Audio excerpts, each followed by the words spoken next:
Hivi umeshawahi kuedit video vizuri lakini baada ya kuipandisha YouTube ikawa imepungua ubora kabisa kabisa kabisa kabisa? Tatizo hili mara nyingi linakuwa sio la kamera wala sio tatizo la editing, bali ni makosa ambayo tunayafanya wakati wa kuexport.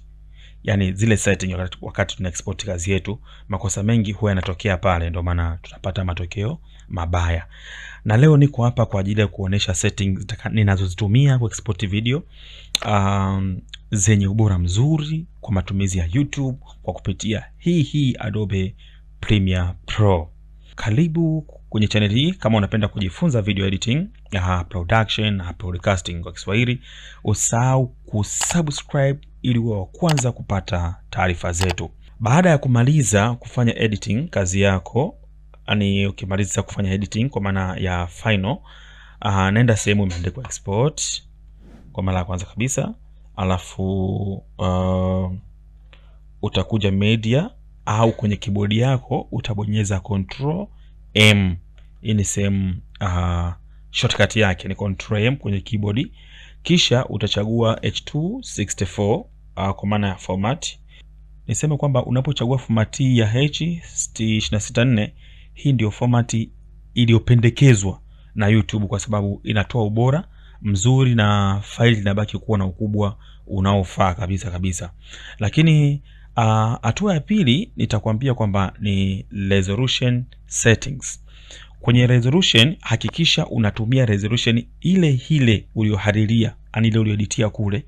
Kwa maana ukija kwenye resolution hapa utaweka 1080 kwa sababu mimi naweka hii ndio ambayo nimeitumia kwenye editing au kwenye settings za kamera yangu, sawa Lakini pia kwenye hii resolution kama wewe umetumia format ya 4K utatakiwa kuweka 3840 kwa 2160.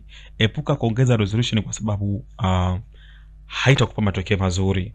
Umeelewa? Kama video yako ambavyo unatarajia iende kuwa. Na hatua ya tatu mimi tutaenda kwenye frame rate, sawa? Mara nyingi frame rate inatakiwa iwe sawasawa na ile uliyorekodia kwenye kamera yako. Kwa mfano kama ulirekodi frame rate 25, basi unapo export pia hakikisha frame rate itakuwa ngapi? 25.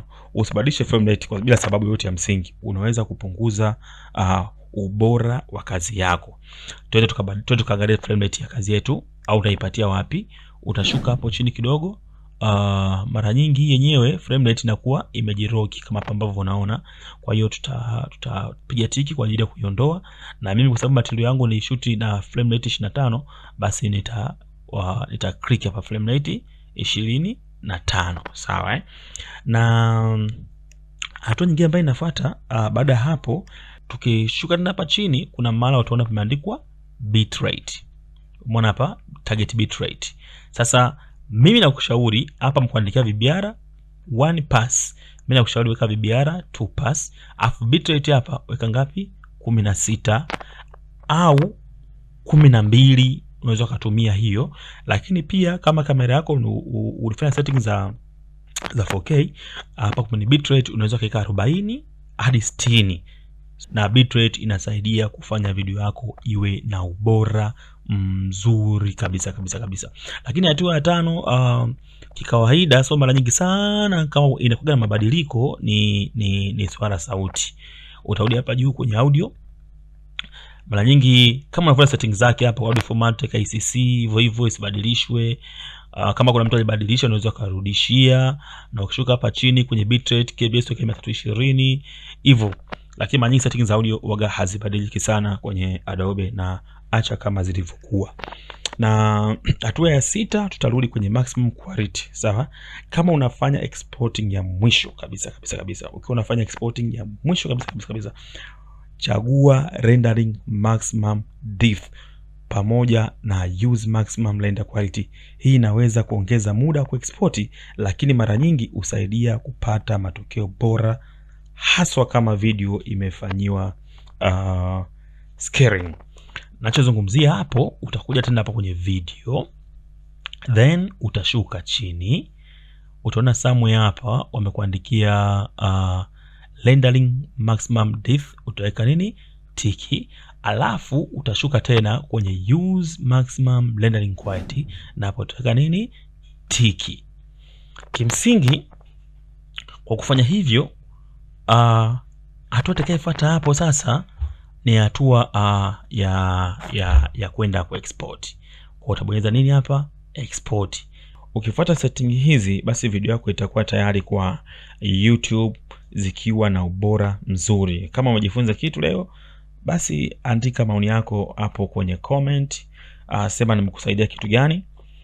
Kwenye video inayofuata nitakuonyesha namna kufanya setting nzuri bora kwa ajili ya TikTok, Facebook na television podcasting, lakini pia kwa ajili ya live streaming. Asante kwa kutazama. Tutaonana kwenye somo lijalo, na hapo chini kwenye description kuna link ya namba yangu ya WhatsApp, so unaweza click hapo na ukaja WhatsApp tukashare mawili matatu.